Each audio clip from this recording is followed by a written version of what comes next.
अच्छी हो इसलिए। क्यों अच्छी हो ये बताओ तुम। क्यों बताऊं मैं?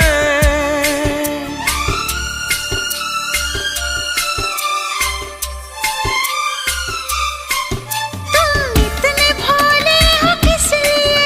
तुम इतनी अच्छी हो इसलिए।